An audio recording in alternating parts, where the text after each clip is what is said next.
Беларускія праваабаронцы пратэстуюць супраць пераўтварэння міліцыі ў сакрэтную службу, а яе супрацоўнікаў у тайных агентаў.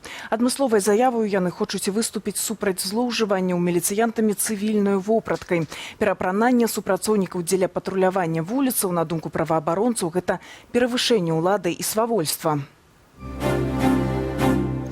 Нагодай для ўзняцця гэтага пытання стаўся суд над Святаславам Барановічам. Супраць яго завялі справу паводле артыкулу «Гвалт» і пагроза гвалту ў дачыненні супрацоўніка органаў унутраных справаў.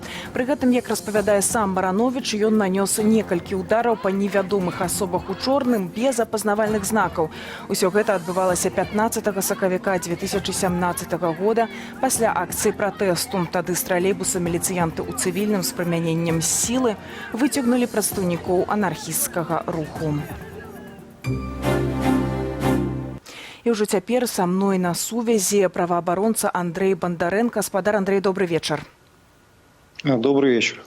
Ёсць адчуванне, што гэтая праблема сапраўды наспела, на думку праваабаронцаў, і паводле закону. Дзе мусяць быць межы ўжывання цывільнай вопраткі?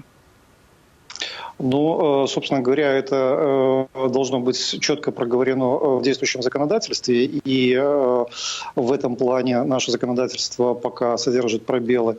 Но в то же самое время, насколько нам известно, применение гражданской одежды допустимо сотрудникам милиции, которые проводят оперативную либо разыскную деятельность, либо же с целью задержания каких-то бандформирований, либо лиц, совершающих преступления. Тобто акції протесту до ліку таких мест, акції протесту, наприклад, до ліку таких мест не належить, і громадський транспорт, як це було з тролейбусом?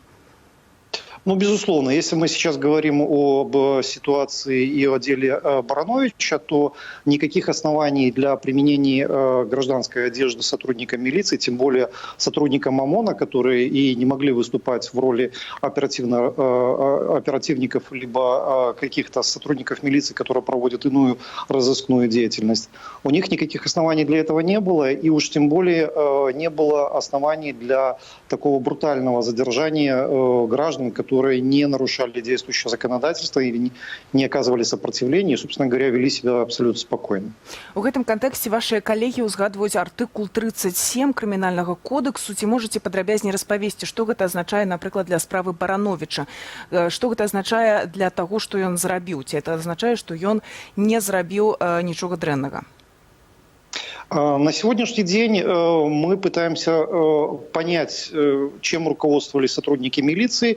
И уже на сегодняшний день, после того, как мы выслушали мнение экспертов, проанализировали действующее законодательство, мы можем четко сказать, что действия сотрудников милиции были провокационными.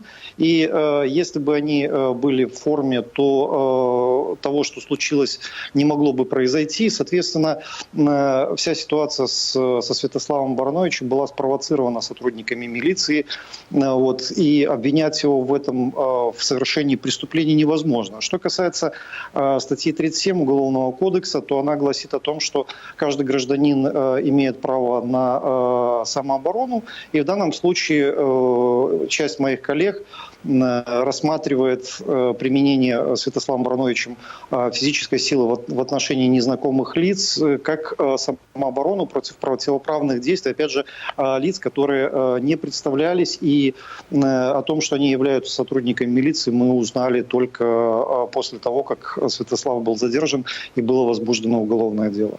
Чым пагражае вось гэта злоўжыванне цывільным адзеннем праз міліцыянтаў? Ці гэта азначае, што звычайны беларус, калі бачыць нешта супрацьзаконнае, ён не можа папросту абараніць іншую асобу, таму што ён не ведае, можа гэта міліцыянт у цывільным. Як на практыцы гэта можа абярнуцца для беларусаў?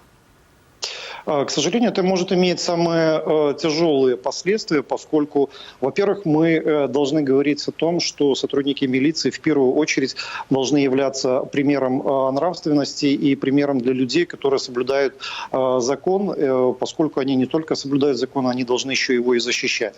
В действиях сотрудников милиции, которые переодеваются в гражданскую одежду и потом проводят совершенно необоснованное задержание, усматривается превышение служебных полномочий и, собственно говоря, узурпирование власти, которое в дальнейшем неизвестно во что может вылиться и возвращение 1937 года может обернуться не только одеждой главы МВД, но и какими-то действительно серьезными задержаниями либо серьезными последствиями для граждан.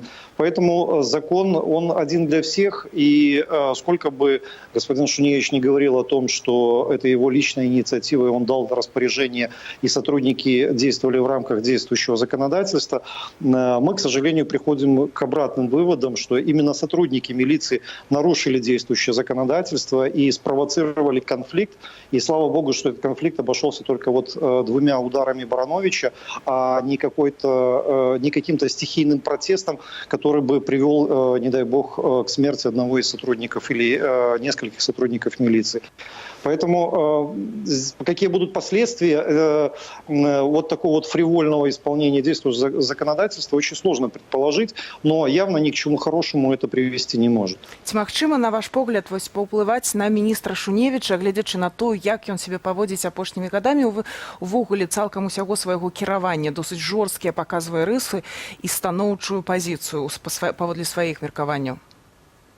Ну, на сегодняшний день мнение общественности в отношении действующего главы МВД уже сложилось, и все прекрасно понимают, что министр, к нашему большому сожалению, стал заложником политических игр в большой политике, поэтому образ у него негативный, и на сегодняшний день мы можем говорить о том, что часть общественности уже готова требовать отставки министра, хоть и в белорусских реалиях это слабый аргумент для власти, но тем не менее сама по себе ситуация, в которой оказался министр, вот благодаря в кавычках своему поведению, она как раз-таки демонстрирует то, что и сам Шуневич не в состоянии придерживаться действующего законодательства, и в то же самое время он своими действиями разжигает противостояние между гражданами и сотрудниками милиции,